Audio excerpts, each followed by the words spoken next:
Banner එකේ නිවන් සැප හැබැයි තමන් සතර අපායට වැටිලා දුක් විඳිනව වෙන්න පුළුවන්. මේ විශ්වය තුල සකල සත්වයන්ගේ මැවුම් කරුවා කවුද කියලා ප්‍රශ්නයක් ඇහුවොත් ලබා දිය යුතු උත්තරය තමයි කර්මය. එහෙමයි ස්වාමීන් වහන්සේ.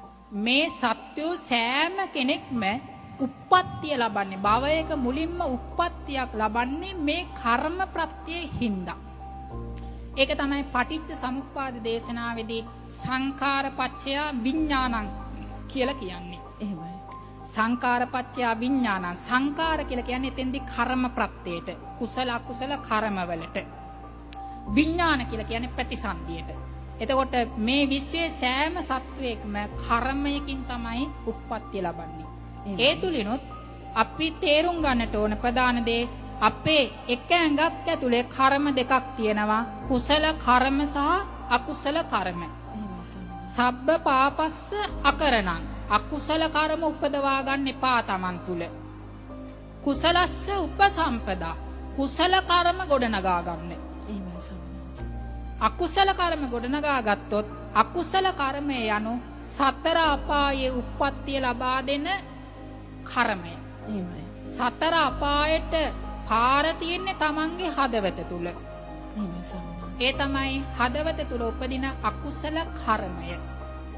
බැනර් එකේ නිවන් සැප හැබැයි Taman සතර අපායට වැටිලා දුක් විඳිනව වෙන්න පුළුවන්. අකුසල් කරන කෙනා. බැනර් එක නිවන් සැප විඳිනවා සත්වයා අපායේ දුක් විඳිනවා. අකුසල් කරන කෙනා. මොකද Taman තුල අකුසල කර්ම කරන කෙනා සතර අපායට වැටෙන්න ඉඩකඩ තියෙනවා. ඒ වගේම තමයි කුසල කර්ම කියලාත් කොටසක් තියෙනවා. දැන් මේ වෙලාවේ මේ වගේ පින්කම් වලට සම්බන්ධ වෙලා මේ මිනිස්සුන්ගේ හිත්වල කුසල කර්ම තමයි උපදින්නේ. මෙන්න මේ කුසල කර්මය කියන එක මනුස්ස ලෝකයේ සහ උඩ තියෙන කාමාවචර දිව්‍ය ලෝක 6 චාතුම් මහරජික තාවතින්ස යාම තුසිත නිම්මාන රති පරනිම්මිත වසවත්ති කියන මේවට කියනවා කාම සුගති භූමි 7 කියලා. මෙන්න මේ කාම සුගති භූමි 7 තුල සත්වය උපදින්නේ කුසල කර්මය කියන දේ තුලින්. එහෙමයි ස්වාමීන් වහන්සේ. එනිසා සුගතියට යන්නට ඕන නම් Taman තුල තමයි වැඩපොළ තියෙන්නේ.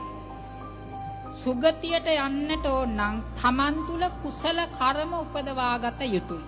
ඒකයි කුසලස්ස උපසම්පදා කත්තබ්බං කුසලං බහු.